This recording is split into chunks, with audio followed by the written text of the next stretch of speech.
Dans un petit village rempli d'amour et de joie, vivait Tinou, une jeune fille dont la vie changea drastiquement après une tragédie inimaginable. Un incendie dévastateur consuma sa maison et emporta ses parents.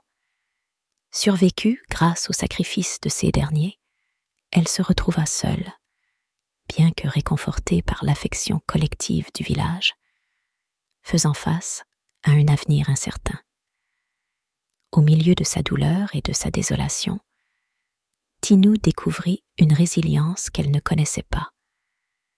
La communauté du village, unie dans son affliction, devint sa famille élargie, lui offrant non seulement un refuge sûr, mais aussi un amour inconditionnel.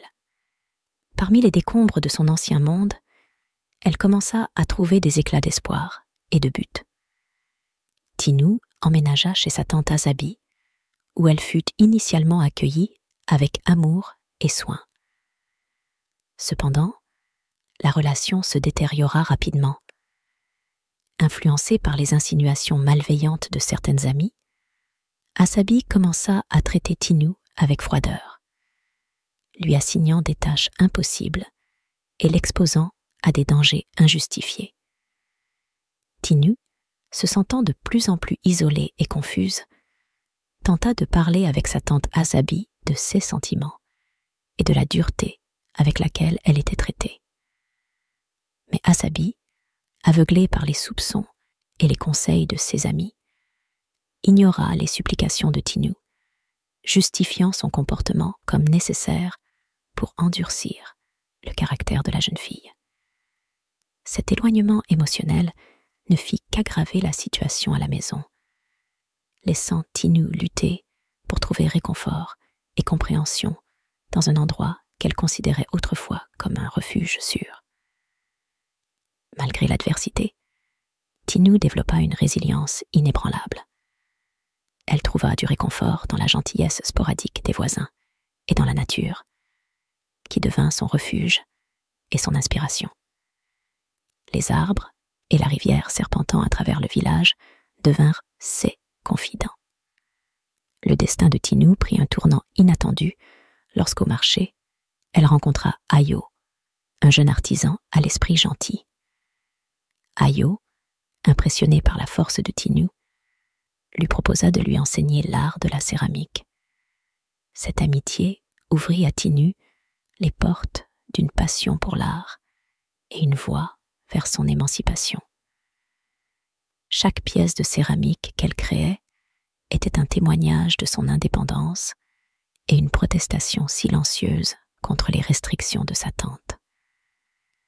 À mesure que Tinou perfectionnait son habileté, sa réputation dans le village grandissait, attirant l'attention de nombreux habitants qui voyaient en son travail la promesse d'un avenir meilleur.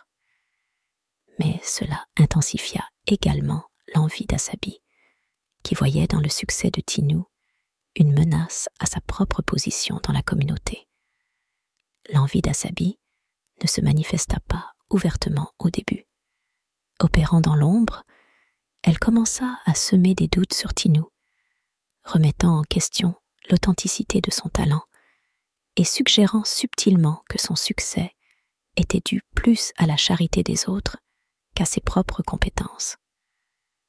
Cependant, ceux qui avaient été témoins directs du travail acharné et de la dévotion de Tinou ne se laissèrent pas facilement influencer par ces insinuations. La communauté, de plus en plus consciente de la valeur et de l'intégrité de Tinou, commença à questionner les véritables intentions d'Azabi, marquant le début d'un changement dans la dynamique du pouvoir au sein du village.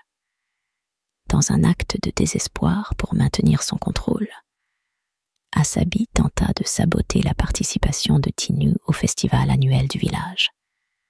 Cependant, l'esprit communautaire du village se leva en défense de Tinou, la protégeant des machinations de sa tante.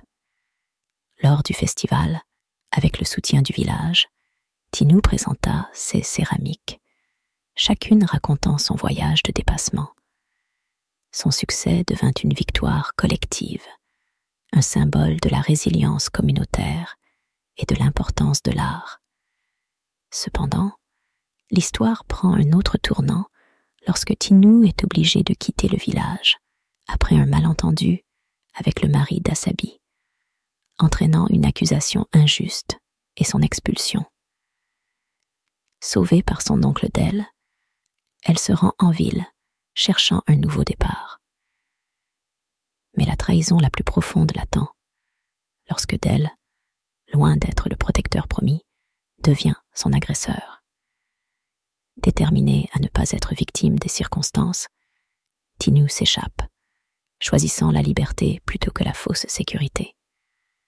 Avec le temps, elle se transforme en une figure d'émancipation et revient au village, non par vengeance, mais en quête de réconciliation et de guérison. Elle révèle son mariage et la vérité surprenante que la vieille femme qui l'a accueillie est sa mère, crue morte dans l'incendie. Le retour de Tinu, marqué par la sagesse et la sérénité acquises au cours de son voyage, inspire le village. Elle offre le pardon et promeut la guérison, montrant que la véritable force vient d'affronter et d'embrasser le passé pour forger un avenir lumineux.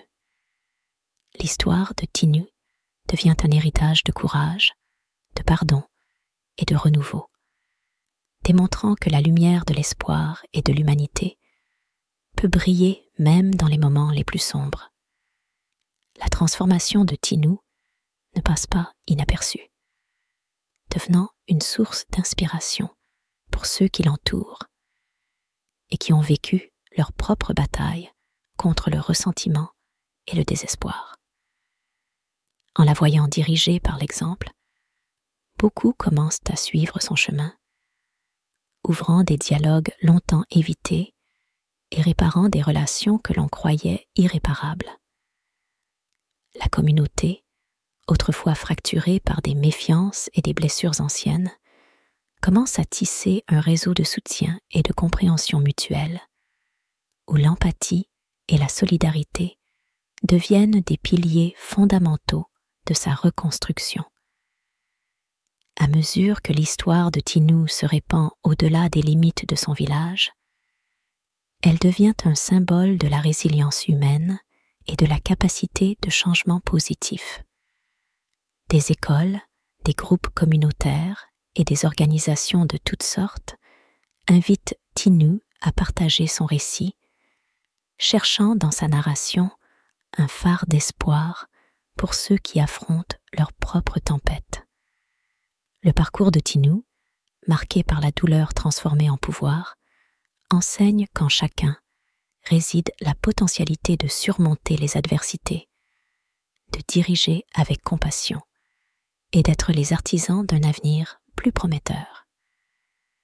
Si cette histoire vous a plu, je vous invite à vous abonner à la chaîne et à activer les notifications pour ne pas manquer les futures narrations pleines d'enseignements comme celle-ci.